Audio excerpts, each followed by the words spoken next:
want to start by making 4 very simple points. I love China, I love Hong Kong, I love Taiwan, and I love freedom.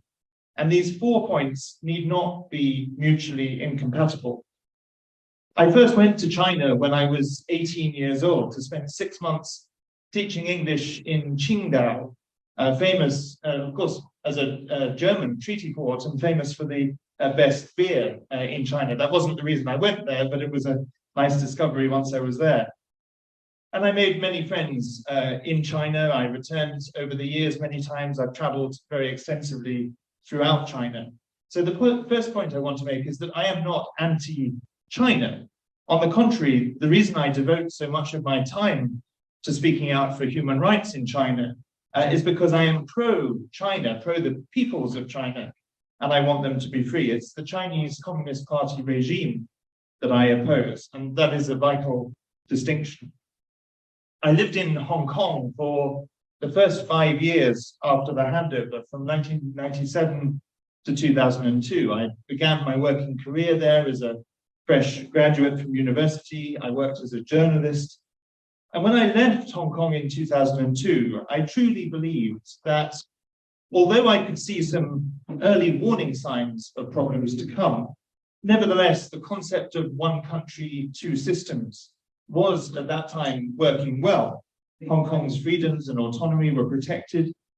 And I never imagined that 2 decades later, I would have founded an advocacy organization, Hong Kong Watch, to campaign for Hong Kong's human rights. I would never have imagined that so many of my friends in Hong Kong would either be in jail or in exile, and that I would have to be cautious about contacting those still in Hong Kong who are not in prison for fear of endangering them.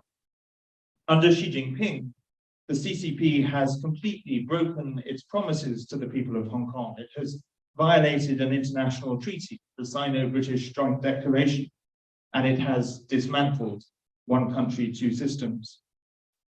My third point, I love Taiwan. I've only visited Taiwan 3 times, and I would love to visit again at the earliest opportunity. But I will never forget arriving in Taiwan in 2019 to attend a conference on human rights and religious freedom, which was opened by the president of Taiwan. And it was wonderful to be in a Chinese-speaking culture where I was not at risk of being arrested, jailed, or deported, but instead was welcomed. I met government officials. I joined the 30th anniversary of the Tiananmen Square massacre in Taipei's Liberty Square. And it is Taiwan's vibrant, impressive democracy and its commitment to human rights that makes me passionate about the need to stand with Taiwan. Taiwan shows that it is a total lie to suggest that democracy and human rights are only so-called Western values, that Chinese or Asian people are not culturally ready for freedom. To those who perpetuate that myth, I say, look at Taiwan. I've recently finished writing a book called The China Nexus, which will be published at the end of next month, the end of October, as a surprise gift for the CCP's party congress. The book looks at China's human rights crisis across the board, all the issues that we're looking at today. And among the many people that I interviewed for the book was the Tiananmen Square activist Wu Kai-shi, who now lives in Taiwan.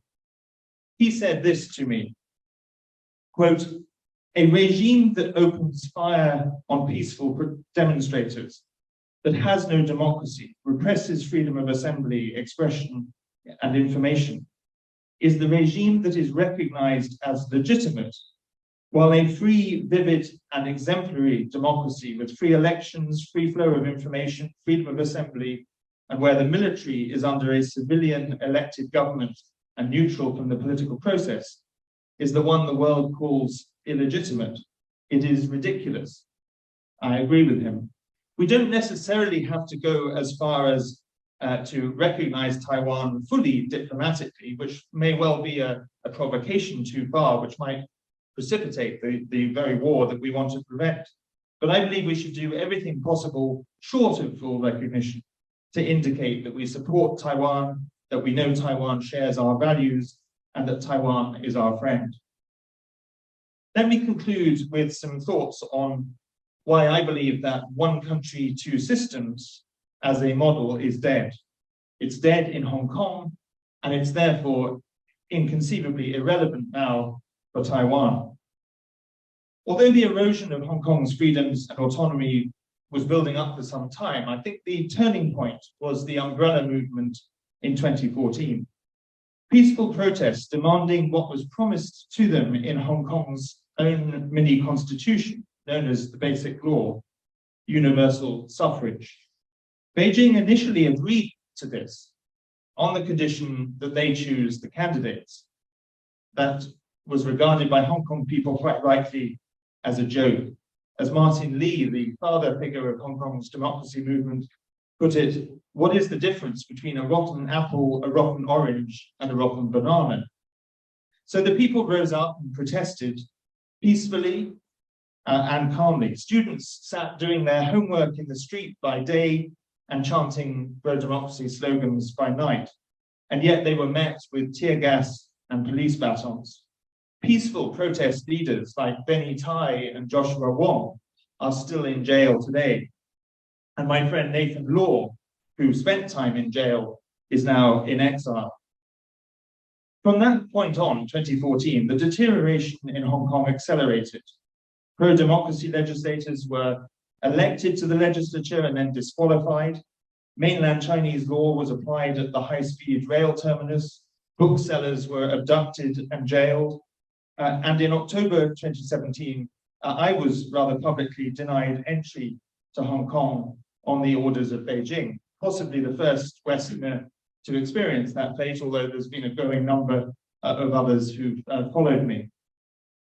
And then there was Carrie Lam's ridiculous extradition bill, the extraordinary protests for months in 2019 against that bill, the horrific police brutality.